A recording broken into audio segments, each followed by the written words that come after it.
रोंगोरा फैथों दावबायसा फैथों उरखावगोरा फैथों खालि प्रमद बर'ल' दा फैथों जोंनाव नङा होमबा बे मानसिया बारा थिग नङा जाथिखौ फाननानै जाग्रा बेयो माने जाथिखौ धंख' खालामग्रा बड'लेण्ड रायजोखौ नाङा होनग्रा जोंनि एनडिपिफोरखौ जालाय जाखाय खालामग्रा जेलाव माखासे बायहेरायाव माखासे केस जोबा रन्जन दैमारिखौ जेलाव दोनग्रा बेबादि जोलैनि हांगार प्रमद बर'खौल' जों जोंनि पार्टियाव लानाय नङा बयनिबो नायगिरि बिथांमोननिसिम साबायखर जासिदों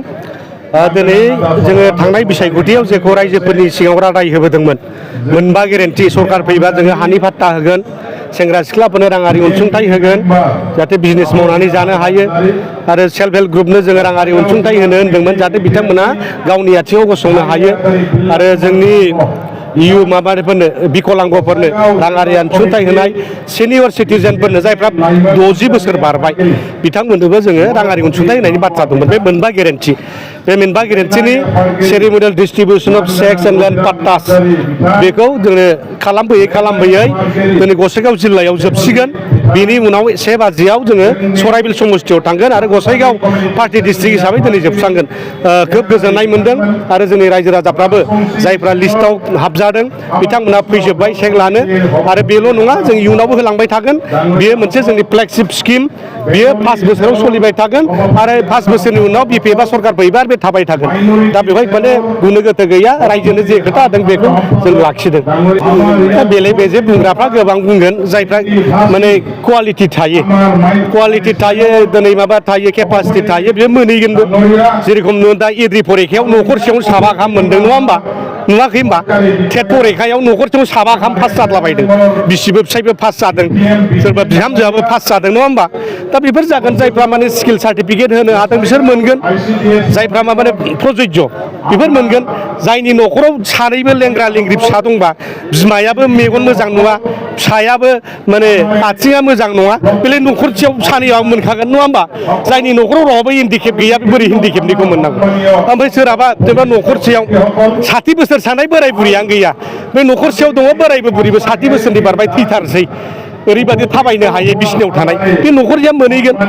इयुथनाबो बिदिनो जागोन MA BA पास जानाय सोरहाबा इन्जिनियारिं पास जानानै ओरैनो दङ सोरहाबा माने फिटारनि माबा ITI पास जानानै ओरैनो दङ दा बेलाय मोनहैखागोन ना बेवहायलाय मा राजनिति खालामनो नागिरदों बे जाबाय UPPLनि माखासे मानसिफोर BPFनि इमेजखौ नस्थ' खालामनो नागिरनाय बे जेबो खामानि गैया बिथांमोना पार्टियानो गैखाला दा बे माने सैमा भाद्र मासनि रोनावनाय बादि आरोखि बे दा बे आरोखि सैमा फाग्लाया माने बे मैदेर थाबायबा माने खनायाव थाखोमानानै खोंखाव हरलाबायनाय बादि जेबो गैला दिनै खुनु बिर'धि दल गैला जोबस्रांबाय आरो दिनै खौरां फैगासिनो दं खाम्फाबो मैया रिजाइनेसन होबाय आरो खोनाबाय थादों दावबायसायाबो होनो थांगासिनो दङ आरो रोनगोरा नार्जारियाबो फैबाय थानाय रायजो सभा इलेक्सनाव केन्डिडेट मोनोबा UPPL गारनायनि खोथा दा बेवहाय माने खुनु माबायानो गैला आरोखि दा बिथांमोना माखासे IT सेलनि मानसिफोर रुंगल बर' थेबास्रोन सोरबा अशक गयारिमोन बायदिसिना होनलाबाय थादों सयजगनि माखासे सिमा थायो बिथांमोना जोंखौ बुंदों माने मालाबा लायनो गौरां हटेलाव हिनजावफोर लानानै उन्दुयो बाथौ रिजर्टआवबो हिनजाव लानानै उन्दुयो माबा मानानै फोरमान होथों दा बेफोरबायदि बदनामखौ होदलाबायनो नाङा नङा होमबा समाजा गाज्रि जायो जोंनि इमेजखौ मानो नस्थ' खालामनो नागिरदों ओंखायनो जों रागा जोंदों बेथ' बे बिथांमोननि खुगानि बिराद माने गोदै बाथ्रा बे बिथांमोननि खुगायावलाय सान्थिल' ओंखारो खिन्थु 5 बोसोराव मानो असान्थि खालामनानै गालांखो सेंग्रा सिख्लाफोरनो मानो साख्रि होनानै गालांदिया 5 लाख साख्रिया बहा थांखो दिनै नोंथांमोना साख्रि एपइन्टमेन्ट होदों दिनै BTD सेक्रेटारि दिनै मानो साख्रि गैयिनि थाखाय मानो दिनै गाबख्रावगासिनो दङ मानो असान्थि खालामना गालांखो दिनै मास्टार साख्रि होबाय टेटनि साख्रियाबो 6 मासनिल' दा 6 मासनि उनाव दाख्लि फेब्रुवारि मासनि 26 तारिखआव जोब्बाय बिथांमोननि साख्रिया 26 तारिखआव जोब्बाय दा बिसोरनि साख्रिया मा जाबावनांगौ मास्टार साख्रिया बिदि 6 मासल' होजायो नामा जोंनि सेंग्रा सिख्लाफ्रा गथ' गथायफ्रा जोंनि फिसाफ्रा 6 मासल' लेखा फरायनाङा दा बेबादि असान्थि सृष्टि खालामनानै गालांदों भुल बुजाबुजि सृष्टि खालामनानै गालांदों हानि पाट्टा होनो होनना बुंलांदोंमोन बिथांमोना नाथाय मा खालामदों बिफानि हाखौ फिसानानै ट्रेन्सफार होना गालांदों मानसिफोरखौ उच्छेदसो खालामनो नागिरदों होखारनोसो नागिरदों दा बेबादि बिराद असान्थि खामानि मावगासिनो दं दाख्लि जेनाखि दावराव बिथांमोना बिराद थुनज्लायदोंमोन आदिबासिजों बर'जों नांलायफिननायनि बिराद थुनज्लायदोंमोन सिगाङाव अर सावलायफिनबा हामगौ होननानै जेसेबां अर सुग्रा बे UPPL नेताफ्रानो खालामदोंमोन खिन्थु जों BPFनि नेता दैदेनगिरिफ्रा जों गासिबो मानसिफोरजों रायलायनानै सावथालफोरजों रायलायनानै आदिबासि नेताफोरजों जों रायलायनानै जोङो दिनै बेखौ दिनै मोनसे सान्थि परिबेस लाबोफिननो हादों दा खिन्थु इउपिपिएलआ बेखौ नांजायाखै मोजां मोनाखै दावरावसो जानांगौ बिसोरनि बादिब्ला जायखौ फेरेंगा होनबाय थादों बिपिएफ सरकार फैनाय लोगो दावराव जागोन थारमाने होनबा सोर बिनि थार्ड पार्टि बिनि जे दावराव खालामनायनि आन्दोआव सोर दङ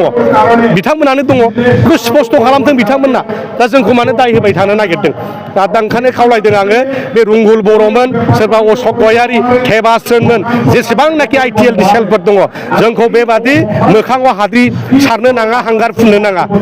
बाथ्राया मोजां जानाय नङा फैथों न'नि मानसिया न'आव फैनायावलाय माथो जानो बिथाङा मोनसे समाव भुल सिद्धान्त लादोंमोन जों खावलायदोंमोन बिथांमोनखौ थांनो नाङा मानो नाङा बिपिएफ सरकार फैखागोन नाथाय बिथाङा मा सानदोंमोन बुजिनो मोनाखै बिथाङा माने पलिटिकेल इकुवेसन खालामनाय बे सिम्प्लिफिकेसन खालामनाय एल जाब्रा अंकआव एसे फेल जालांदों नङा होमबा दा बिथाङा बेखौ माने मा होनो बेखौ रिमिडियेल क्लास लाहैबाय खोमा नङा होमबा जेरेखम दा एसएससि आव रिमिडियेल क्लास होयो दा बे रिमिडियेल क्लासाव बिथाङा पास जानानै फैफिनबाय आरो मालाय दा न'नि दाउ न'आव फैफिननाया बेखौ माने बिथांखौ जे माबा बुंनांगौ मानांगौ बाथ्रा गैया फैजोबथों बयबो फैथों नङा होमबा रोंगोरा फैथों दावबायसा फैथों उरखाव गोरा फैथों खालि प्रमद बर'ल' दा फैथों जोंनाव नङा होमबा बे मानसिया बारा थिग नङा जाथिखौ फाननानै जाग्रा बियो माने जाथिखौ धंख' खालामग्रा बड'लेण्ड रायजोखौ नाङा होनग्रा